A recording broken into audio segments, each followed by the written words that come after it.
Est-ce que vous êtes comme moi? C'est-à-dire, est-ce que vous avez été déjà confronté à un problème de nuisance sonore? Je vais vous la faire courte. Je vous mets en situation. On est un samedi après-midi. Vous êtes fatigué d'avoir travaillé toute la semaine. Samedi après-midi 14h, vous avez envie de faire la sieste juste après avoir mangé une bonne petite sieste là, de 1 heure là, dans votre lit, tranquille. Vous êtes à la campagne. Vous vous couchez, vous commencez à dormir. Ça fait 10 minutes. Et hop, au bout de 10 minutes de sommeil ou d'endormissement, vous avez des motos qui débarquent à fond la caisse, qui font un bruit pas possible, qui foutent le bordel, et qui finalement vous réveillent et vous empêchent de faire votre sieste. Est-ce que ça vous est déjà arrivé? Que ce soit à la campagne ou en ville. En ville, ça s'appelle des rodéos urbains.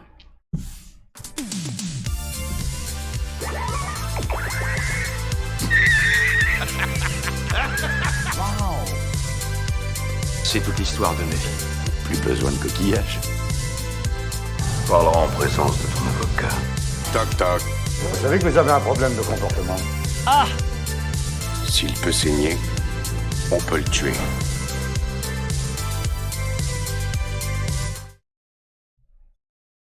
Bonjour, bonjour, c'est Dose Geek sur la TV 42, vous regardez la dose de geek. J'espère que vous avez la forme, que vous allez bien, que vous n'avez pas de problème de retraite, que tout est financé pour votre part, ou que vous avez la pêche suite au dernier cours des crypto-monnaies que vous avez pu consulter sur Internet, ou que vous venez de vous acheter un super maillot de bain pour l'été, que vous êtes prêt pour les prochaines vacances, ou que même vous êtes directement en vacances. Non, plus sérieusement, on va parler un peu de choses qui fâchent. C'est un petit coup de gueule que j'ai envie de passer, parce que moi j'ai souvent été confronté à ce problème, et je suis sûr que je suis pas seul dans ce cas. Je suis sûr que je vais me faire des ennemis, parce que forcément, et parmi les motards, parce que forcément, souvent les motards sont pas contents qu'on se plaigne du bruit des motos, qu'on les empêche de faire de la moto qui est leur passion. Alors je peux comprendre que les gens aient une passion, je respecte les gens qui sont passionnés pour quelque chose, qui le pratiquent par passion, tout ça, ça fait partie des loisirs. On est libre d'avoir une passion, d'aimer ce qu'on veut, d'aimer pratiquer des choses qu'on aime. Mais il faut que ce soit dans le respect de la vie privée des autres, ou en tout cas le respect des règles, du cadre de vie. On nous parle souvent, on nous bassine à longueur de journée avec le vivre ensemble, c'est-à-dire apprendre à vivre ensemble, à se respecter les uns les autres, à vivre en bonne entente, dans une bonne ambiance, à pas faire de discrimination. Il faut pas qu'il y ait de nuisances sonores, il faut pas nuire à la tranquillité. Il faut qu'il y ait toujours de la bienveillance. Mais je suis désolé, à un moment donné, il faut pas que ça aille toujours dans le même sens. Et ce qu'on peut constater aujourd'hui, c'est qu'on constate beaucoup de dérives, souvent de la part de jeunes, des jeunes un petit peu foufous, il faut le reconnaître, qui ont tendance à se lâcher. Et ça a été beaucoup constaté à la fin de la pandémie, juste après les confinements. Pendant le confinement, les gens n'avaient pas le droit de sortir, que ce soit pour aller se promener, marcher, faire du vélo, ou aller courir ou autre, même aller à l'école. Et on a pu constater juste après le confinement que ça y est, les jeunes ils sortaient dans tous les coins et ça allait faire de la moto partout, et c'était un défouloir incroyable. Et c'est vrai, il faut à un moment donné, je l'ai accepté. Au bout d'un moment, j'ai accepté, j'ai essayé de comprendre. Oui, ok, il faut laisser passer, il faut que jeunesse se passe. Ok, il veut faire de la moto, le gamin. Tu veux passer à toute berzingue devant la maison, vas-y, fais du bruit. Va faire le foufou, va faire ton rallye, va faire ton rodéo dans la forêt. va détruire les chemins, ok, c'est toléré, la mairie laisse faire, eh bien allons-y. Ça ne durera qu'un temps. Alors effectivement, ça a duré quelques mois, puis au bout d'un moment, certains se sont calmés, d'autres ont continué. Mais moi, je suis pas convaincu que la technique du laisser-faire, du laisser-aller, ce soit la meilleure technique. Je pense que quand il y a quelque chose qui ne va pas, il faut le dire. Et de toute façon, on peut le voir dans la vie de tous les jours, il y a beaucoup de gens, vous remarquerez, qui ne se gênent pas pour dire quand il y a quelque chose qui ne va pas. En général, beaucoup de gens aiment bien se plaindre, et ils se gênent pas pour vous le dire. Notamment quand on est au travail, quand on doit fournir un service, ou on vend un produit, on peut remarquer que les emmerdeurs ou les gens qui se plaignent régulièrement ou qui viennent se plaindre d'un service ou d'un produit qu'ils ont acheté sont légion. Donc c'est pour ça que au bout d'un moment, d'accord pour la patience, d'abord d'accord pour la compréhension, mais au bout d'un moment, quand la coupe est pleine, c'est très personnel, ça devient très personnel. Quand la coupe est pleine, eh bien, il faut dire les choses, et ça m'est arrivé plusieurs fois de dialoguer avec certains jeunes qui passaient en moto très vite devant la maison, qui respectaient pas les règles, le code de la route et autres, et ça s'est un peu échauffé. J'ai toujours essayé de privilégier le dialogue en essayant d'écouter, de comprendre les envies et les contraintes des uns et des autres, en essayant de privilégier la solution du compromis et de la négociation. Et il y en a qui l'entendent, qui le comprennent, et du coup qui vont, au bout d'un moment, qui vont faire de la moto ailleurs, là où on ne les embêtera pas. C'est toujours la même chose, hein. Si vous dites rien, bah, c'est les autres qui viennent vous emmerder, et si vous décidez de l'ouvrir et de réagir un peu, bah, du coup c'est vous qui devenez l'emmerdeur, et soit ça passe, soit ça part au clash. Et puis donc il y en a d'autres avec qui ça s'est un peu moins bien passé, et qui ont continué à faire de la moto, et donc j'ai laissé faire en attendant qu'ils se fatiguent. Et c'est dommage en fait. Alors j'admire en fait cette communauté des motards, hein, parce qu'on voit beaucoup de vidéos sur YouTube de motards qui font un petit peu la police, qui se filment avec une GoPro et qui font un peu la police du code de la route sur la route, qui filment des automobilistes qui font un petit peu n'importe quoi sur la route, et je trouve que c'est très bien, parce que souvent je trouve que les motards sur la route sont souvent beaucoup plus respectueux et beaucoup plus rigoureux, beaucoup plus disciplinés que les automobilistes lambda. On a beaucoup d'automobilistes qui font n'importe quoi sur la route. Mais par contre, c'est dommage en fait que toute cette communauté des motards, qui a dans l'ensemble plutôt une belle image, hein, je trouve, bah, je trouve que c'est dommage que leur image soit entachée par ce genre de comportement de petits cons, faut dire le mot, qui n'hésitent pas à venir emmerder le monde en faisant du rodéo, que ce soit à la campagne ou en rodéo urbain, en roulant très vite dans des endroits où ils n'ont pas le droit d'aller, en ne respectant pas les règles, et parfois en mettant en danger la vie des autres, que ce soit des adultes ou des enfants. Et ça commence à devenir un vrai problème de société dans notre société française. Alors certains pays ont pris un peu le taureau par les cornes et ont su à peu près adopter la bonne technique pour essayer de pallier à ce fléau. Mais je dois dire qu'en France, on est toujours à la traîne, dans tous les domaines. On est toujours les derniers à mettre en place quelque chose. Et c'est un peu le sujet c'est de ce sujet qu'on va parler aujourd'hui, c'est ce sujet des rodéos urbains, qui revient régulièrement dans l'actualité, où on voit qu'on a des municipalités qui sont confrontées à ce problème de rodéo urbain régulièrement, et qui sont un peu démunies, un peu comme les policiers, sur comment traiter ce danger potentiel, comment traiter ce trouble à l'ordre public. Donc on va regarder ça. Voilà donc un article notamment qui a été publié sur CNews, mais il n'y a pas que sur CNews, il n'y a pas que ce média qui en parle. Donc c'est très récent encore une fois, et vous allez voir, si vous regardez l'actu, à peu près tous les mois ou tous les 2 mois, il y a à nouveau, on parle de rodéo urbain, ça revient régulièrement.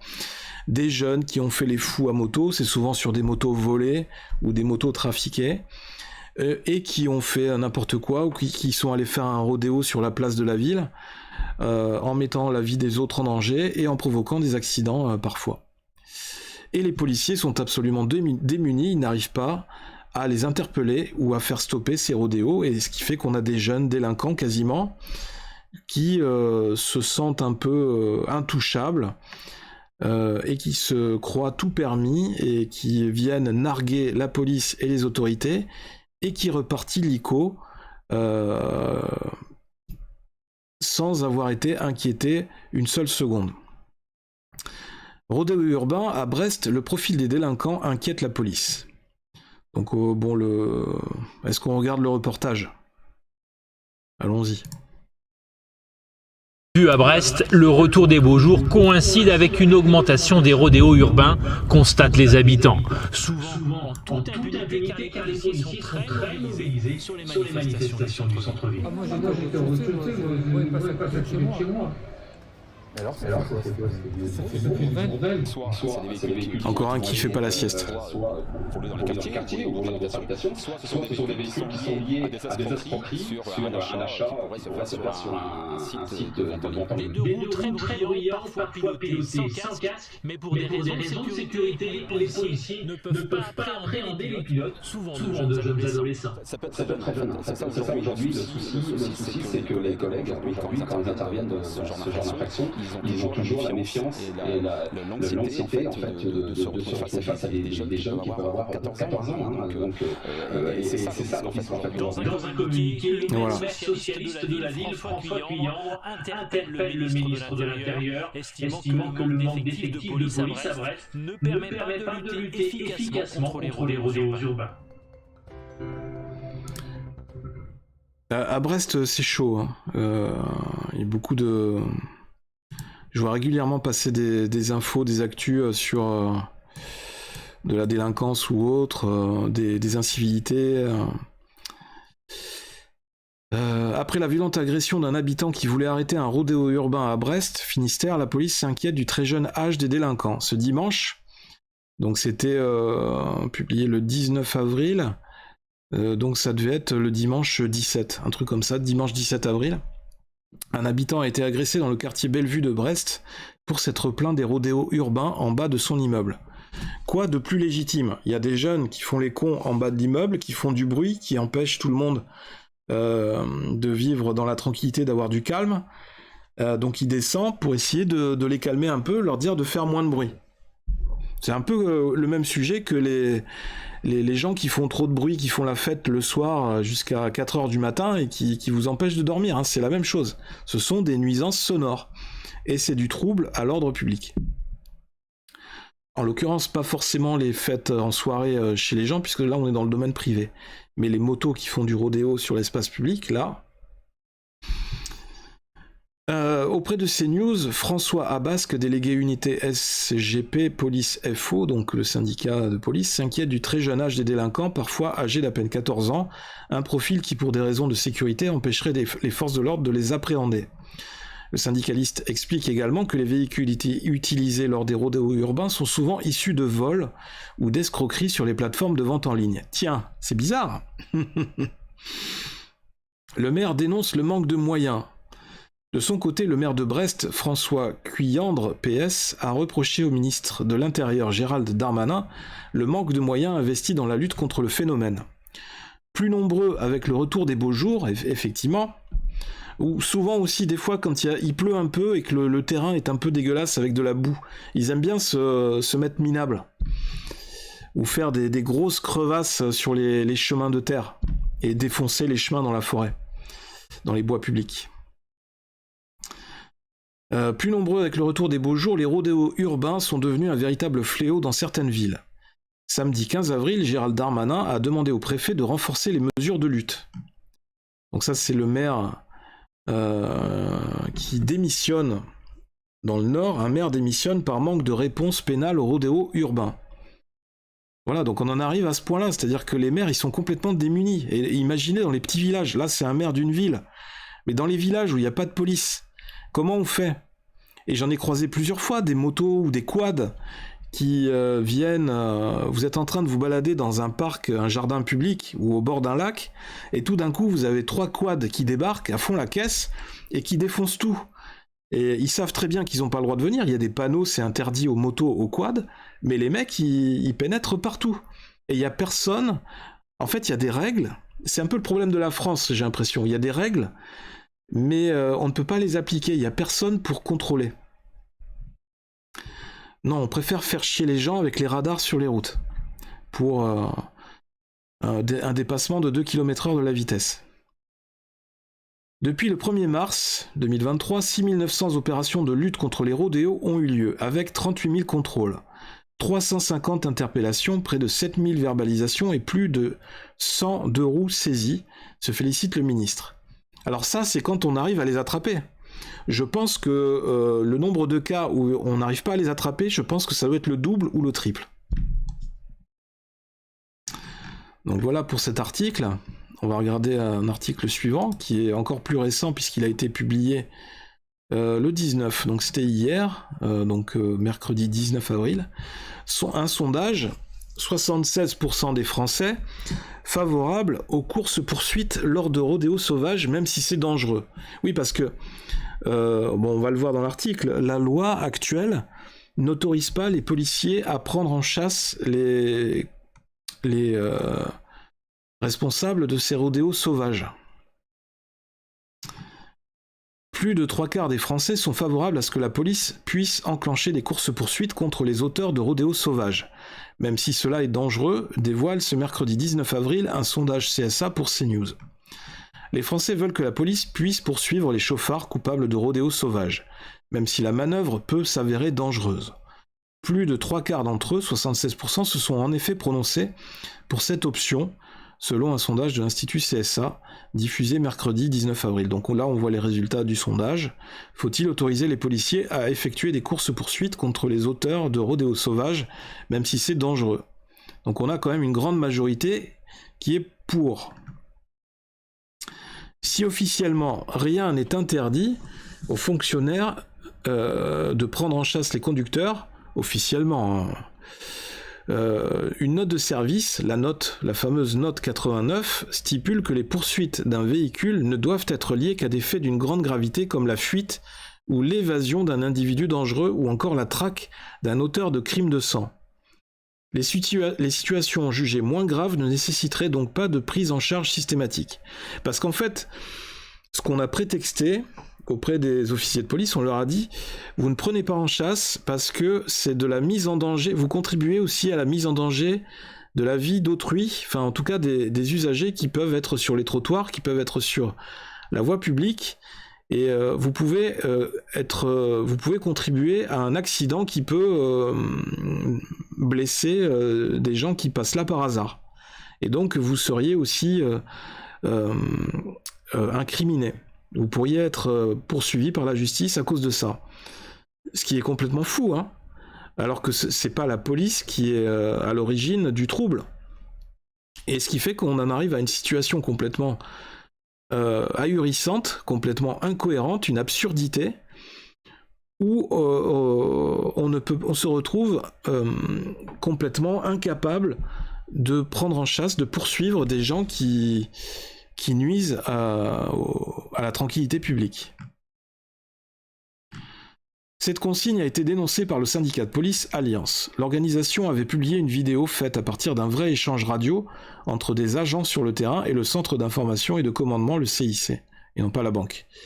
Alors qu'ils poursuivaient un véhicule, le CIC ou le SIC leur disait « Vu la note 89, je vais vous demander de cesser le suivi du véhicule. » Réponse ironique du policier.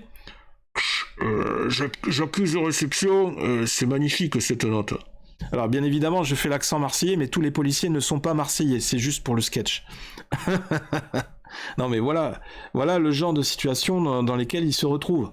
Donc à quoi ils servent les policiers à force? Ils ont plus qu'à du coup à laisser tomber et à partir bouffer des chips, aller se commander un hamburger au McDo et puis c'est réglé pour finir la soirée. C'est ça. Les syndicats regrettaient alors une forme d'impunité en réclamant d'aménager cette note. Donc ça c'est la photo de l'usager qui s'est fait rouer de coups parce qu'il avait demandé aux jeunes d'arrêter le rodéo en bas de son immeuble. Donc les policiers semblent donc être soutenus par les personnes interrogées dans le sondage. Toutes les tranches d'âge sont en effet favorables à la poursuite des auteurs des rodéos urbains. De 69% pour les 25-34 ans à 80% pour les 65 ans et plus. Alors pour les 65 ans et plus, ça ne me surprend pas, hein. Quelque part. Donc voilà un peu la pyramide des âges. Ouais, c'est marrant, enfin il y a quand même pas mal de jeunes qui s'inquiètent de cette situation, quoi. Concernant l'appartenance politique des sondés, là encore la possibilité de course-poursuite dépasse les 60% d'approbation chez tous les sympathisants. Ceux appartenant à la gauche restent les moins favorables, bien sûr. Mais sont tout de même 62% pour les socialistes ou 67% chez les insoumis. Alors par contre, si en plus les auteurs des rodéos urbains sont transgenres ou non-binaires ou LGBTQ+, ou je sais pas quoi, HXYZ, alors là, il faut encore moins les toucher. Laissez-les filer, même donnez-leur des motos supplémentaires. Il faut leur garantir la liberté de circuler et vous pouvez même leur fournir de l'essence. Je rigole, bien entendu. Je m'attends à avoir des personnes qui vont m'incendier. C'est de l'humour.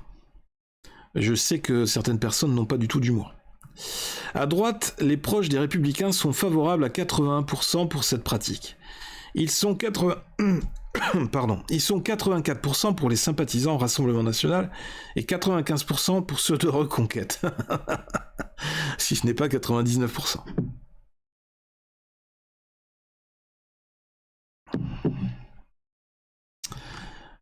Pour rappel, en Angleterre, la police peut utiliser la méthode du tampon, ou contact tactique.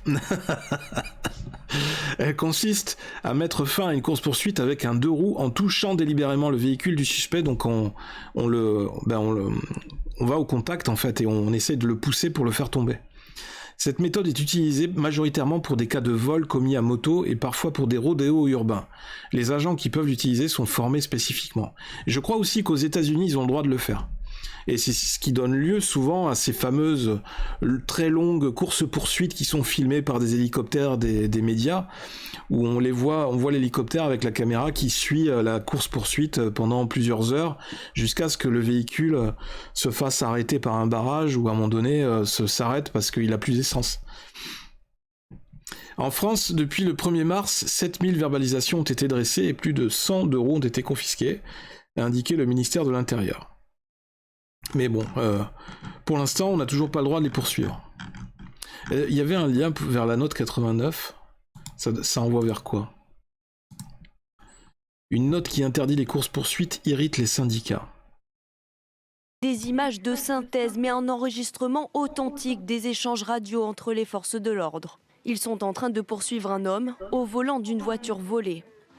Pour la note 89, vous c'est ouais, j'accueille de réception, c'est magnifique cette note. La poursuite du délinquant est interrompue en raison de la note 89 qui encadre ce type d'intervention. Selon ces instructions, les poursuites des véhicules ne doivent être liées qu'à des faits d'une grande gravité, comme la fuite ou l'évasion d'un individu dangereux ou les auteurs de crimes de sang.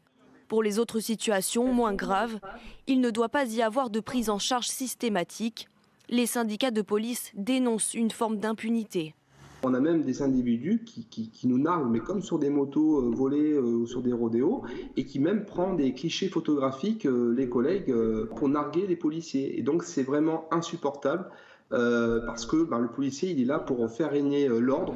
Les syndicats réclament l'aménagement de cette note. Les délinquants, eux, ne sont pas pour autant exemptés de sanctions, puisque l'enquête peut permettre leur identification et leur interpellation ultérieure.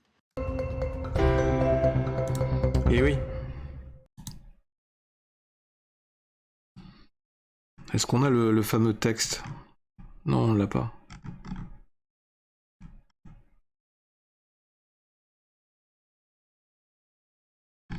Ah, ça c'est encore incroyable. Besançon, la police municipale a ordre de ne plus intervenir près des points de deal. On vit dans un monde, c'est incroyable. Et alors là, c'est un petit reportage sur la police britannique, et notamment qui a le droit d'intervenir. Et vous allez voir que c'est plutôt efficace. Grâce à cette autorisation, en fait, cet aménagement de la loi, parce que, encore une fois, c'est faire preuve de bon sens. C'est, si vous voulez maintenir la justice, un minimum d'ordre public, eh bien, il faut, à un moment donné, prendre les bonnes décisions, il faut prendre ses responsabilités, et il faut faire usage de bon sens. C'est le b.a.-ba. Enfin, je sais pas, il y a quelque chose qui se passe, qui se déroule devant chez vous, vous êtes obligé d'intervenir. À ce moment-là, il faut que la loi soit réfléchie, soit pensée intelligemment, pour qu'elle protège un minimum les agents de l'ordre pour qu'ils puissent intervenir et protéger les citoyens et maintenir l'ordre public. C'est la base. Je ne comprends pas qu'au niveau législatif encore, il n'y a rien qui ait bougé au niveau parlementaire. Que font les députés? Donc, rodéo urbain au Royaume-Uni, la méthode très brutale de la police. Alors, allons voir chez nos voisins outre-Manche. Là-bas, les policiers ont une méthode pour le moins radicale pour interpeller les contrevenants en fuite. Elle est en place depuis 2017 et ne fait pas toujours l'unanimité. À Londres, les explications de Julie Vitaline. Effectivement, depuis quelques années, la police anglaise peut choisir de renverser volontairement des suspects à moto lorsqu'ils sont en fuite, et ce, quel que soit le type de délit. Cette méthode radicale est appelée le contact quand vous avez la tactique. police à disposition. Elle a été mise en place à partir de 2017, d'abord ici, à Londres, pour notamment lutter contre les nombreux vols à l'arraché. Alors malgré la polémique et les inquiétudes exprimées par certains avocats, eh bien, cette technique n'a pas été abandonnée. Il y a quelques jours encore, 2 jeunes motards accusés de faire un rodéo urbain par des riverains ont été arrêtés de cette manière dans une ville du centre du pays. Les vidéos de la police montrent toutefois qu'ils étaient à l'arrêt à une station-service lorsqu'ils ont été percutés par les agents. Alors encore aujourd'hui, cette technique fait débat car elle fait courir le risque de blesser très gravement, voire de tuer les personnes poursuivies. Et dans ce cas, les policiers ne seraient pas automatiquement protégés par la loi. Alors oui, il y a cette question effectivement de la mise en danger, du risque de blesser grièvement ou de tuer une personne qui est l'auteur de ces rodéos. Mais à un moment donné, c'est un peu comme le cambrioleur qui rentre dans une maison et où il n'est pas invité, qui est d'un domaine privé, et il se fait tirer dessus par... c'est la question éternelle de l'autodéfense, en fait. Il se fait tirer dessus par le propriétaire qui, lui, est paniqué, qui est surpris, qui s'attendait pas à avoir quelqu'un débarquer dans sa chambre, donc qui a un fusil ou je sais pas, et il peut très bien avoir un port d'arme tout à fait autorisé, tout à fait légal. Il utilise cette arme pour se défendre, il tire sur le cambrioleur est blessé grièvement ou alors il meurt. C'est le propriétaire qui est victime du cambriolage qui se retrouve coupable d'avoir tué le cambrioleur, et donc qui se retrouve mis en examen et condamné à de la prison. On se retrouve dans des situations de ce type. C'est complètement hallucinant. Alors, ce qu'il faut rappeler aux personnes qui sont très libérales sur cette question-là, c'est que il faut revenir... Je pense que la bonne méthode de réflexion par rapport à ce sujet, par rapport aux responsabilités, c'est qu'il faut aller aux sources du problème. Et donc il faut établir l'origine du trouble. Qui est à l'origine du trouble? Et à partir du moment où on a défini qui est à l'origine du trouble, on a défini qui est le coupable. Et donc c'est la règle du premier coupable qui compte. Le propriétaire qui a pratiqué l'autodéfense, qui a tiré sur le cambrioleur qui est venu chez lui, il n'a pas provoqué la situation, il n'est pas à l'origine du trouble. Lui, si personne n'était venu, ne s'était invité chez lui, sans son accord, il continuait à vivre sa vie tranquillement, sans nuire à personne. Donc c'est la légitime défense. Donc je parlais d'autodéfense, oui, c'est cette question de la légitime défense qu'il faut renforcer, aussi bien pour les particuliers que pour les policiers, pour nous donner plus de moyens de nous défendre dans une société qui est de plus en plus proie à l'insécurité et à la violence. Et ça, tout le monde s'accorde pour le dire, qu'on est dans une société de plus en plus violente. Et ça va continuer à s'accentuer, à être de plus en plus brutal, de plus en plus violent, si les autorités, au niveau de la loi, on ne durcit pas un peu plus, si on ne met pas les moyens légaux, et les moyens juridiques, les moyens aussi physiques, les moyens policiers, pour reprendre un peu le contrôle de ce qui se passe dans la rue. Alors que les rodéos urbains peinent à être combattus en France, Londres, le Royaume-Uni, a choisi la méthode brutale. En place depuis 2017, elle fait polémique depuis lors.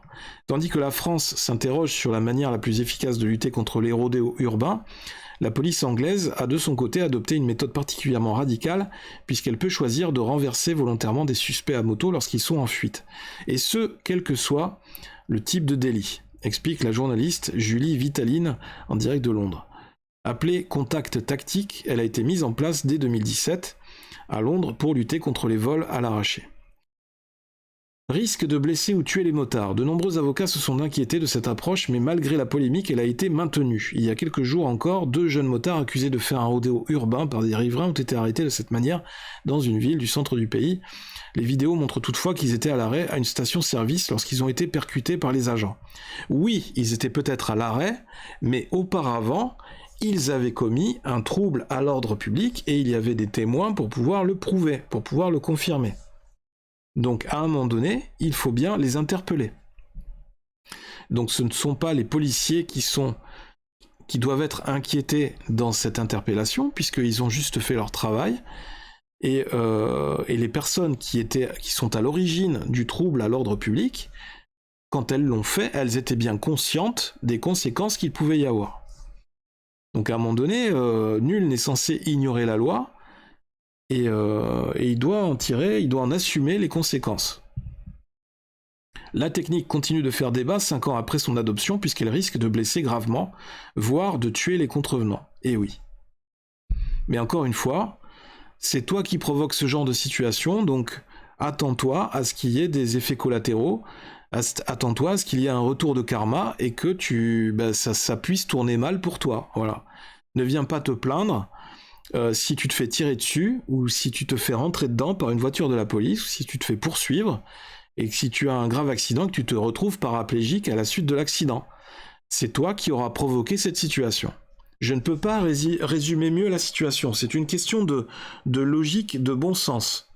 Ou alors il faut vraiment être complètement ahuri, complètement naïf, et et continuer à tendre la joue gauche après s'être fait taper la joue droite. Et ça va continuer. Quand on montre des signes de faiblesse, forcément les gens continuent à abuser de vous. Donc à un moment donné, il faut arrêter de se montrer faible. Donc voilà cette question des rodéos urbains. Voilà ce que vous connaissez un peu ma position. Alors elle est peut-être un peu tranchée, un petit peu trop directe ou intransigeante, mais j'ai expliqué mon point de vue par rapport aux différentes situations. J'ai dit au début que c'était très important aussi de privilégier le dialogue à chaque fois que c'était possible. Mais on voit que dans des cas extrêmes, dans des situations extrêmes, eh bien, on voit que les premiers concernés, les policiers, pour pouvoir interpeller les auteurs de ces incivilités, ne sont pas suffisamment bien armés juridiquement ou protégés pour pouvoir intervenir. Et c'est là qu'on peut déjà constater un premier signe de faiblesse de notre démocratie, de notre République. Donc, encore une fois, un levier qu'il faudrait essayer d'activer ou de régler un peu mieux pour essayer d'inverser la tendance et toujours pour l'intérêt général, pour essayer de maintenir un certain ordre public et si on veut que tout se passe le mieux possible pour tout le monde dans un monde entre guillemets parfait. Voilà. N'hésitez pas à me dire quelles sont vos impressions, vous, quelle est votre position par rapport à cette question, par rapport à ce sujet, mais dites-le moi dans les commentaires. J'aimerais bien savoir, est-ce que vous faites de la moto? Est-ce que vous vous sentez concerné? Est-ce que ça vous est arrivé une fois de temps en temps de sortir un peu des sentiers battus et de faire un petit peu du hors-piste, d'aller là où c'était pas forcément autorisé? Est-ce que vous avez eu une mauvaise expérience par rapport à ça? Est-ce que vous avez été interpellé par un propriétaire qui n'était pas très content? Que vous ayez pénétré sur sa propriété? Ça peut arriver. Ou au contraire, est-ce que vous êtes un motard? Est-ce que vous êtes assez mécontent de l'image que ce genre de petits crétins véhicule pour votre communauté, pour votre... pour cet esprit, cet état d'esprit d'être motard? Est-ce que vous êtes policier? Est-ce que vous avez été confronté à ce genre de situation aussi? Est-ce que vous avez été confronté à un dilemme? Est-ce que vous avez été confronté à cette note 89? Enfin voilà, j'aimerais bien savoir, connaître un peu votre avis. En tous les cas, si cette vidéo vous a intéressé, si vous aimez le contenu que je fais, et tout ce que je publie toutes les semaines, vous pouvez continuer à liker, à partager, à vous abonner à la chaîne. Ce sera toujours un grand signe de soutien pour tout ce que je fais et pour m'encourager à continuer. Et puis l'essentiel, évidemment, avant de se quitter, c'est toujours de laisser parler le geek qui est en vous, de continuer à rester éveillé, à ouvrir les yeux, à vous ouvrir au monde, à être curieux, à garder le sourire, et à essayer de faire au mieux, de garder un minimum de bon sens dans tout ce qu'on fait au quotidien. Voilà, c'était DosGeek sur la TV42. Je vous dis à très bientôt dans une prochaine vidéo. Je vous envoie de gros bisous. Bonne soirée à tous. Et puis, je vous dis bye bye.